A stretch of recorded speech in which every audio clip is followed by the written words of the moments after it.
Alright guys, what's up? Today I'm going to be talking about my job in the military.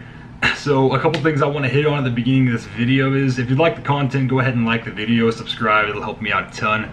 But something that I really want to hit on is the perception of the military. So a lot of people think if you go into the Air Force, Army, Marines, Coast Guard, whatever, you're going to go to Iraq for 6 years and you're going to come back with one leg and maybe an arm if you're lucky, which is definitely not the case. What's actually going to happen is 9 times out of 10 you're going to be stationed.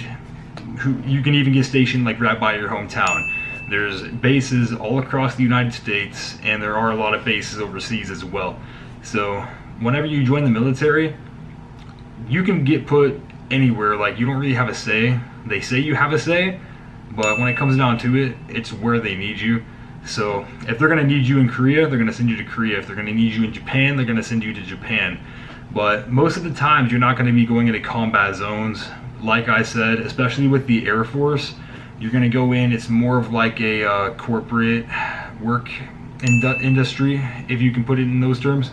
It's more about just getting the job done. So a lot of the jobs are maintenance, a lot of the jobs are like communications, intelligence, a lot of jobs that don't deal with combat. You do have combat controller, TACP, pararescue, those type of jobs where you go out and you actually get in the dirt and do the work. So, but that's a completely different career field from what most of the Air Force handles.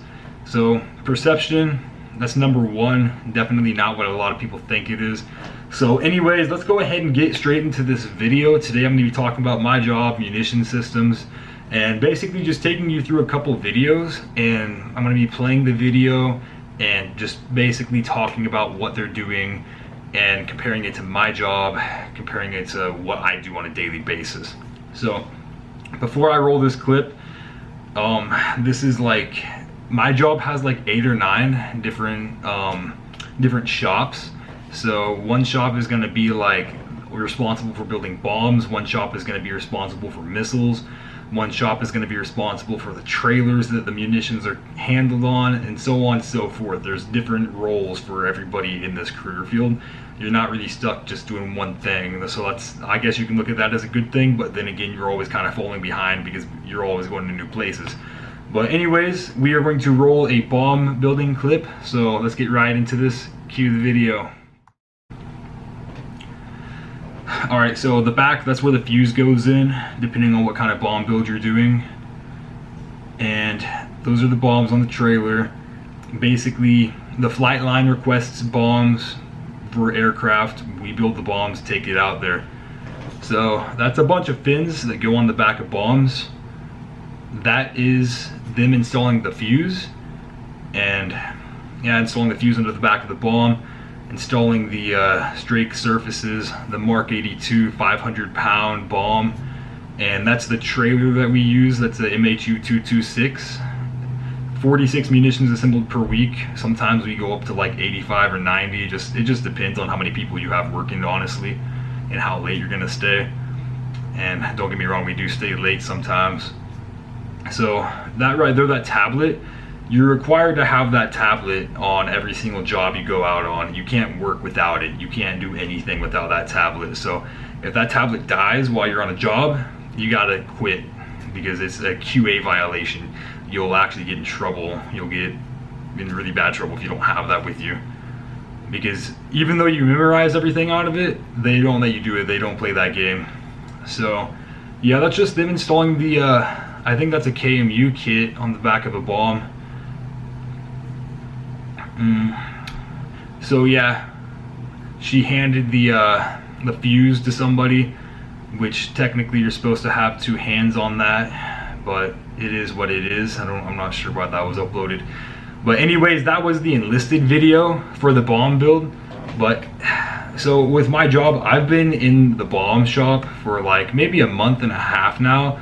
I've gone on like 3 or 4 jobs where they've built bombs. I don't have too much experience, so if I have any of this information wrong about what the parts were I was naming out, don't blame me. But anyways, let's go ahead and go into the Knuckle Draggers U.S. Air Force Munitions Airmen YouTube video by Air Source Military. Cue the video. So yeah, she's just talking about it. Bagram Airfield, Afghanistan. I'm not sure what a knuckle dragger is. I think that's just what they call the people that are stationed out there.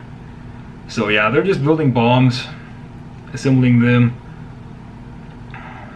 We got somebody talking there. I'm not sure what he's talking about. Probably not important anyways.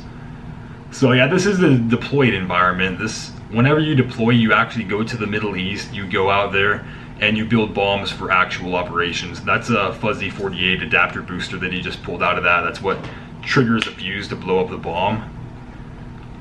And I'm not sure what that was right there. He was cranking something on the back of that trailer. But yeah, guys, yeah, those fins are pretty heavy too. Those are like 60 pounds. I've never actually opened one like that before. I'm not sure why he's doing that.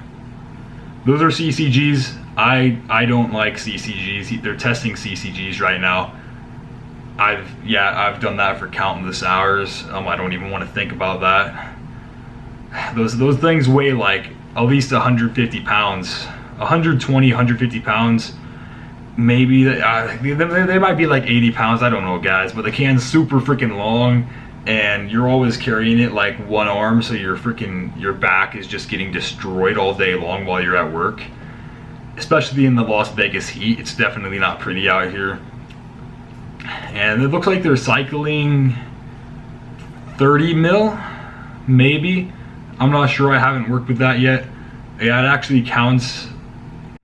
So yeah, that's basically what I do, and I haven't, so unfortunately I didn't get to show you any other video footage about like missile shops or working on trailers or anything like that, but it's all pretty much the same stuff. I mean, I worked in the missile shop for about a year and 2 months, and we get the missile, we make sure it's functional, make sure it's serviceable, send it back out so the pilots can get it on their aircraft and use them. So that's basically what my job is responsible for. And you will get switched shop to shop occasionally throughout your career.